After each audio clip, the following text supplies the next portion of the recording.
Fala pessoal, tudo bem com vocês? Olha, a batata tá assando pro Renato Gaúcho no Rio, hein? Há muita pressão sobre o trabalho do técnico, sobre o futebol do time do Flamengo e já há relatos de insatisfação, inclusive dos jogadores rubro-negros. Chega mais, eu sou o Chico Garcia, inscreva-se no canal e vamos juntos.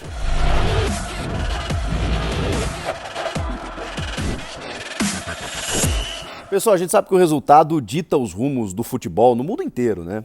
E como o Flamengo está envolvido na final da Libertadores, toda essa situação de pressão, de instabilidade nesse momento pode se alterar a partir do dia 27 de novembro deste mês, quando o Flamengo decide a Libertadores com o Palmeiras. Hoje o Palmeiras está numa fase interessante, né? 4 vitórias seguidas, até está numa ascensão no campeonato, enquanto que o Flamengo não. Está sofrendo pressões aí, tanto por resultados quanto pelo futebol apresentado. E o desempenho é sempre muito cobrado no Flamengo, a exigência é alta pelo elenco que tem e tudo mais. Mas claro, né, que num jogo único, onde as coisas se equilibram, daqui a pouco, se o Flamengo conquistar o seu tricampeonato da América, é possível que o Renato até permaneça em 2022, que a torcida esqueça de tudo que está acontecendo nesse ano, o Renato vá para a coletiva e aí eu só imagino a entrevista coletiva pós-jogo, caso ele vença realmente o Palmeiras, despejando contra jornalistas, contra todo mundo que desconfiou do trabalho, aquela coisa, né? O resultado ele mascara tudo. E, na verdade, é o que mais importa realmente. O questionamento que se faz nesse momento é se, com a bola que está jogando, o Flamengo terá condições de superar o Palmeiras. E como vocês sabem, e eu já disse, inclusive nesse vídeo, a pressão no Flamengo ela é sempre muito grande. O Renato tem contrato com o Flamengo até só dezembro de 2021. Então, me parece muito claro que caso ele não conquiste a Libertadores, dificilmente ele será o técnico para o ano que vem. Se ele conquistar, mesmo assim, ainda há chances dele não permanecer, viu? Agora, antes disso, é muito difícil, exatamente por conta dessa decisão. Agora, ele vai enfrentar, dia após dia, uma pressão enorme, pelo que a gente tem visto nos últimos dias. A vitória contra o Galo deu uma amenizada, mas ainda assim recebeu muitas críticas pelo futebol apresentado. E o empate nessa terça contra o Atlético Paranaense, ele deixou muito a desejar pelo que aconteceu. Vamos lá. O Flamengo até faz um primeiro tempo interessante, embora não ainda sem riscos. Mas um primeiro tempo em que faz 2-0 e tudo mais, o problema foi o segundo tempo.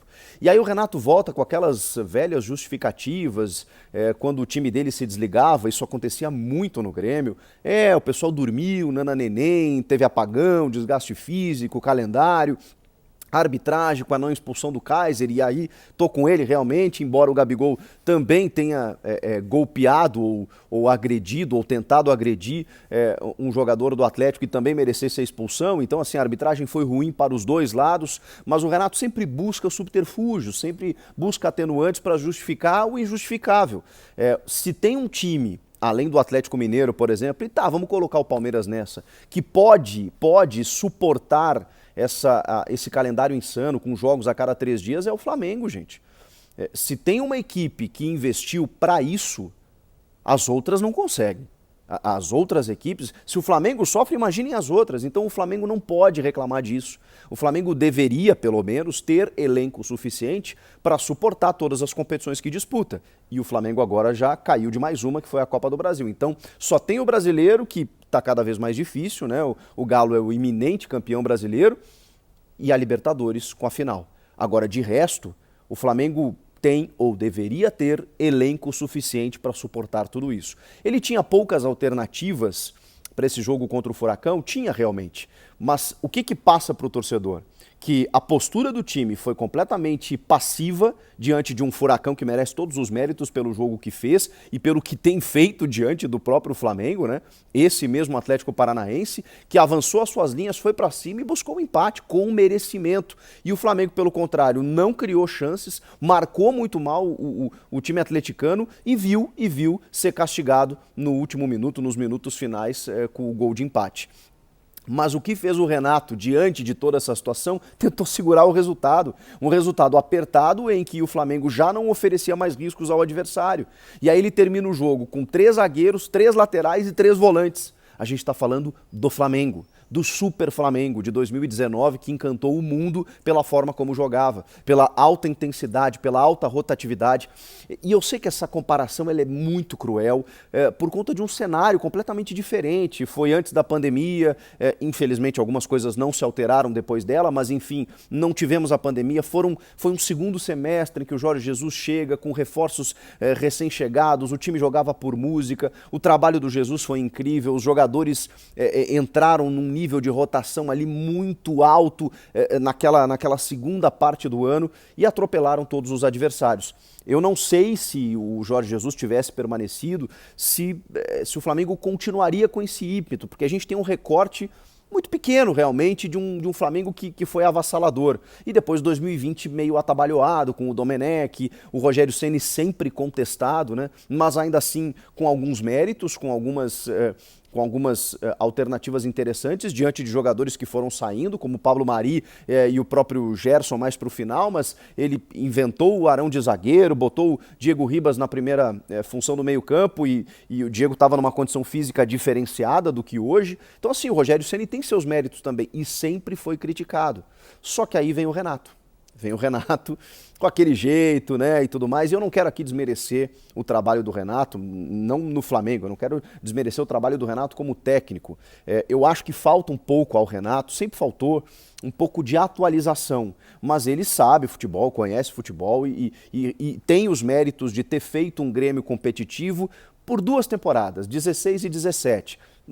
16 nem chega a ser uma temporada, né? Ele chega em setembro, então ele pega aquela reta final da Copa do Brasil, conquista o título, pega um time montado do Roger Machado e consegue dar competitividade àquele time para ser campeão. E 2017 um ano mágico, com indicações que ele fez, com escolhas dele, de um jeito que o Renato gosta de jogar, que é para frente realmente, só que ele não está conseguindo repetir isso no Flamengo.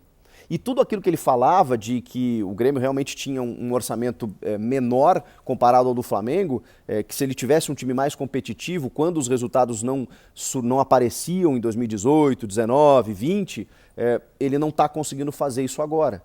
Então assim, o Renato tem 2 anos, os 2 últimos anos no Grêmio, eles são ruins. Não só pelo jeito que o Grêmio jogava, e é óbvio que o Grêmio perdeu jogadores campeões, vitoriosos daquele ciclo de 2016 e 2017, mas o Renato fez indicações equivocadas, o Renato deu entrevistas muito equivocadas, o Renato não conseguia mais extrair daquele elenco algo necessário e viveu de classificações às quartas de final, semifinais de Copa do Brasil, Libertadores, de vencer Grenais, aquela coisa toda. Algo muito pequeno pelo que ele já fez, pelo que o torcedor do Grêmio esperava dele. E o Flamengo tentou contratar o Renato quando ele ainda estava no auge do Grêmio, ele decidiu permanecer e o blog do Mauro César relata muito bem isso, né? O Mauro César que está acompanhando o Flamengo mais de perto até do que eu, e relatou que as pessoas naquela época já, com a possibilidade do Ceni cair, não descartavam completamente o Renato. Porque o Renato tem um estilo que talvez não combinasse com a necessidade do Flamengo atual. E hoje tem informações de bastidores, de jogadores insatisfeitos com o método de treinamento, de dirigentes talvez arrependidos com a contratação. Por isso eu acho muito difícil o Renato permanecer em 2022, mesmo até que ele vença o título da Libertadores. É que aí a gente vai ter que esperar o passional, né? Que tem muito no futebol, né? Venceu, tá tudo certo, perdeu, tá tudo errado. O Flamengo não só está perdendo, como está mostrando coisas erradas. Pelas substituições, pelas escolhas do técnico, pela postura do time, de um Flamengo que se exige sempre mais, que pode dar muito mais, pode oferecer muito mais. E não tá, e a gente não está vendo isso em campo, né?